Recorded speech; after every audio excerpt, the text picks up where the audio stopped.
తిరుపతి లడ్డూపై జరుగుతున్నటువంటి వివాదంలో supreme court నియమించినటువంటి sit క్షుణ్ణంగా పరిశీలన చేసి 250 కోట్ల రూపాయల అవినీతి జరిగిందని, 60 లక్షల లీటర్ల నెయ్యి కల్తీ నెయ్యి వాడారని, 20 కోట్ల లడ్డూలు తయారయ్యాయని చెప్పారు. పాపం శ్రీ వెంకటేశ్వరుడికే నామం పెట్టినటువంటి ప్రభుత్వం అండి వైసీపీ ప్రభుత్వం.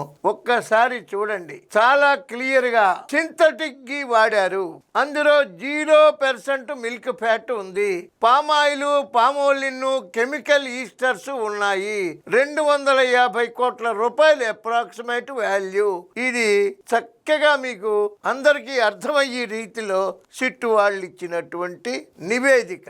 అలాగే చూడండి, ఇక్కడ సింథటిక్ గీ అంటే ఏంటండి? Synthetic or adulterated ghee often involves mixing authentic dairy ghee with cheaper ingredients అంటే చాలా చౌకగా దొరికేటువంటి పదార్థాలు వాడతారు. అవి ఏంటంటే including vegetable oils, palm, soybean ఆయిల్తో పాటు animal body fats like tallow, rendered cow buffalo fat. ఇవన్నీ కూడా ఈ రకమైనటువంటి జంతు కళేబరాల నుంచి వచ్చినటువంటి విషపూరితమైనటువంటి కొవ్వు కూడా కలిసే అవకాశం ఉంది అని adulterant used common fillers including hydrogenated vegetable oils, cheaper vegetable oils and animal body fat. ఇది సిట్ వాళ్ళు ఇచ్చినటువంటి నివేదిక.